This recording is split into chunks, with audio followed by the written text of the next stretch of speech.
Well, there we are, two great presentations, and maybe a slight controversy there about the value of Facebook likes, but we'll see. Okay, your chance. Deafening silence, I have to say, on Ask FIPP, so no marks at all for social media interaction from the audience. So we'll revert to old-fashioned, tried and tested methods. Raise your hand, please, if you have a social media-related question. And as usual, simply stand and tell us your name and company. So, gentlemen over here first. Hello, Mike Nix. I'm a freelance journalist from England, and I would like to know, can you measure the cost of implementing a social media strategy for your publications, and can you measure the revenue benefit? Well, it's a good question. I mean, all the data we've seen is fairly general, but can you say, I spent X and the revenue generated was Y? Can we actually put figures against it yet? Who would like to start with that? Michiel? Yeah, I'm going to give it a try. Of course, the costs are quite measurable. I think you can really get into detail in terms of measuring the brand benefits. I think, as with other campaigns, measuring the impact on sales is always a methodological issue. That is really difficult to distinguish that from other factors. That said, the method that I just showed that Nike has been using to, what I call sentiment analysis, that method has been used to measure the impact of campaigns in magazines and television quite in detail, and that has shown to be able to really quantify the correlation of certain campaigns with sales. So the answer is a very cautious yes. In some cases that can be done, but generally I think measuring sales impact is always before you know it, you get into a very debatable atmosphere.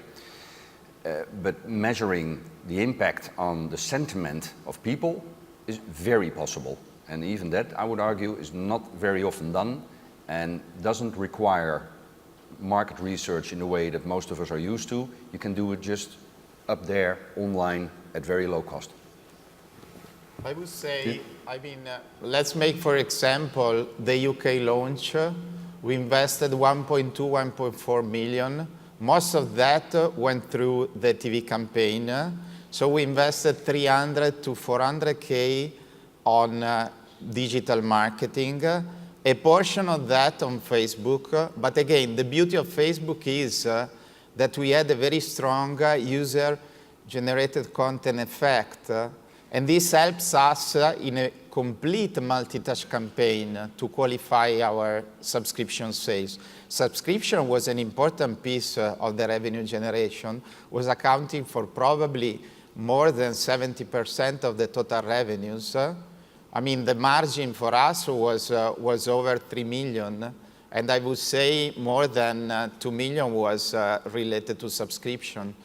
So very difficult to measure exactly, the profitability of Facebook, but without Facebook, would have been very difficult for us to book such an enormous quantity of subscriptions.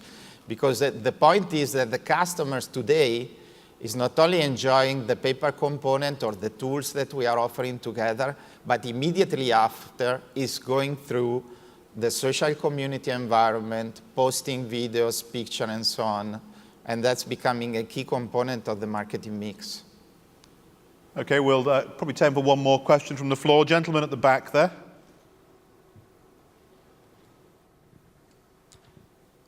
Hello, Ian Bedwell, Dennis Publishing. We've got many licensed partners around the world who are small publishers who think they should have a social media strategy but don't know how to start. They're not big companies, but what first steps would you advise that they take to jump on the social media bandwagon? Okay, well, Alessandro, can we start, the example we saw just then from Agostini suggested that you had a lot of expertise to start with, but you must have been through a process of setting up social media in the first place. Was it an easy thing to do? Is there a strategy people should follow? It was, of course, it's a learning process. We don't have any lesson really to share in this field.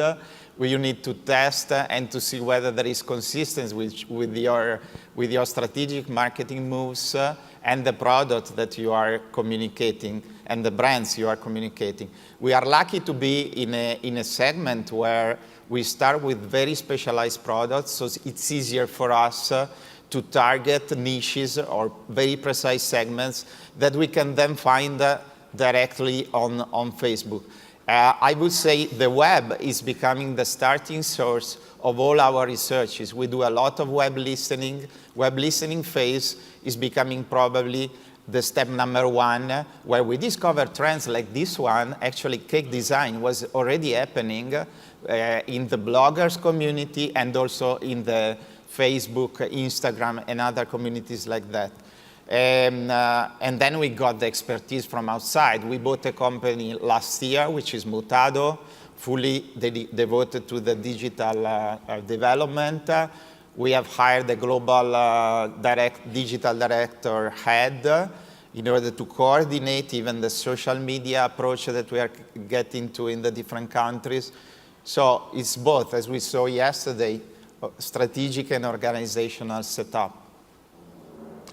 Excellent. Michiel, thoughts on starting up if you're too small to have a digital unit of your own, if you like? Well, even if you don't have a full-fledged digital unit, I think it makes perfect sense to have a couple of people who have a very outspoken relationship with social, as I said, young people most likely, to have them in your marketing department or somewhere else. Years ago we started with recruiting people with such a profile in marketing areas of our company, and something like 4 years ago or so we started to have a specialist dedicated group with people of a very, very social profile who then started to do projects for various titles. I think that's, and it's really a learning by doing thing. And as I guess we saw yesterday in several presentations, many large magazine publishers are beginning to make it a condition of employment as a journalist that you're posting, you're blogging, you're building a personal profile online, as long as that's managed. Please, of course. If you take the journalist dimension of that, a couple of years ago we started to reward, so to say, to celebrate those of us, the editors mainly, who became really big in social. And I think it's important to create some examples within your company and to applaud them. A couple of them did some really, really wonderful work. They did it just by themselves, and I think it's an approach to see them as an example for the rest of the journalism community within the company, and that works. Okay. I'm sure there are more questions. In fact, I can see there are, but we are running out of time now. So can I ask you, please, to thank our panel, Michiel and Alessandro. Thank you very much.